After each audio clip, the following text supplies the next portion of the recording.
تمام يا جماعة، سبق واتكلمنا في الفيديو ده عن عصابة الوايت فاميلي وان هي واحدة من افضل العصابات في الشركة اياها. ولكن السؤال هنا بقى، هو ليه عصابة الوايت فاميلي من الافضل في التاريخ؟ وده موضوع الفيديو اللي هتكلم عنه النهاردة. بس قبل ما ابدأ اعمل اللايك والسبسكرايب ونبدأ الفيديو. العصابة كلها بتتكون في براند الانكس سنة 2012 من الليدر بتاع العصابة بري وايت والمعلمين الكبار لوك هاربر وإيريك رو. بري وايت اللي كان عامل الكاركتر المفشوخ بتاع اسك هاريس مع المصفوعين من جون سين، يا نجم لو ما تعرفش فهم النكسز. ولوك هاربر وإيريك رون اللي كانوا بيصاروا من سنة 2001، بس طبعا كانوا في الاتحادات المتشطفة ساعتها. المهم العصابه بتعمل اداء محترم في الانكس تي واللي كان لسه براند جديد وعلى الابيض ساعتها. المهم ايريك ولوك بيكسبوا حزمه الفرق هناك، ولكن الفريق ما بيبلطش في الانكس تي كتير، وده اللي بيخليهم يتصعدوا للمين روستر في عرض الرو. قبل ما الفريق ده يتصعد الاتحاد فضل يعرض له شرايط وفيديوهات ترويجيه على ان في عظمه هتحصل قريب، عشان في عرض الرو بتاريخ 8 يوليو بتعمل العصابه الديبيو بتاع الاول في المين روستر، واللي عملوا جيميك العصابه اللي جايه من الغابه عشان يحطوا على الشركه. وفي الاول دخلوا في عداوه مع كين، وبيتحدد بينهم ماتش رينج اوف فاير في السمر سلام 2013 واللي كان احسن سمر سلام في التاريخ بالمناسبه. المهم بيكسب الاخ بري وايت بعد تدخل من ايريك ولوك.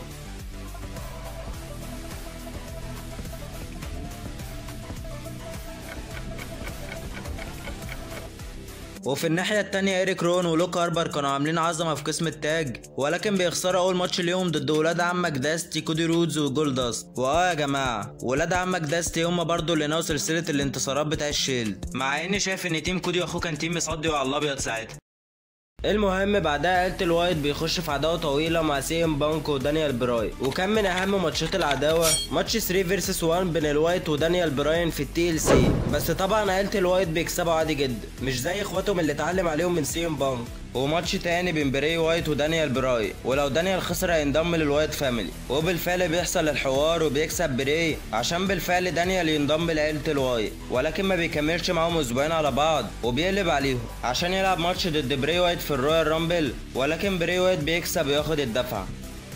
وبعدها بيخشوا في عداوه مع الشيل، العداوه اللي محدش هيختلف عليها انها كانت عداوه فخمه وبنت ناس، وبيلعبوا سلسله ماتشات. فعد معايا يا برو، ماتش 3 ضد 3 في الاليمينيشن وبيكسب تيم الواي، وعندك ماتش تاني في مين ايفنت الرو برضه بيكسب تيم الواي، وبتنتهي العداوه بينهم بماتش تالت في الرو بيكسب فيه تيم الشيلد.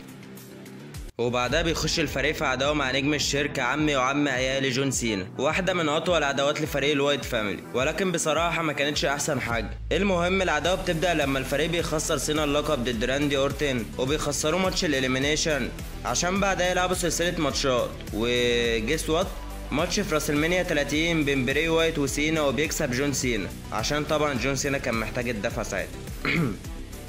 وماتش هيلا ناسيل في اكستريم رولز وبيكسب فيه بري وايت عشان تغلق اسطار العداوه بماتش لاست مان ستاندينج في باي باك، وطبعا بيكسب الحاج سين. وبعدها بيشارك الفريق كله في عرض الماني ان ذا بانك. بري وايت اللي شارك في ماتش الشنطه واتشلح وطلع عشان طبعا يكسبها سيس رولين بعد ما بخ كوسها ودخل كين عشان يساعده. وطبعا ما ننساش هاربر ورون اللي اتحط عليهم من الاوسوس في ماتش على القاب التكتيك.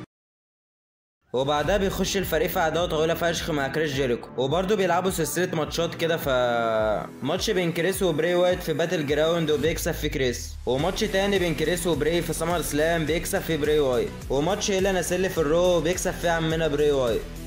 وبعدها الفريق بيتفكك لما بري وايت بيفك سجنون، عشان بعدها لوك هاربر يكسب بطولة الانتر كونتيننتال ويدخل في عداوة مع ايريك رو، كان اهمها ماتش فريق سينا ضد الاوثوريتي في سرفايفر سيريس. وفي الناحية التانية بري وايت كان داخل في عداوة مع دين امبرو، وبعدها دخل في عداوة مع الاندرتيكر وبيخسر من الاندرتيكر في راسلمانيا عشان طبعا يداري كسر الاستريك ويدي دفعة للاندر.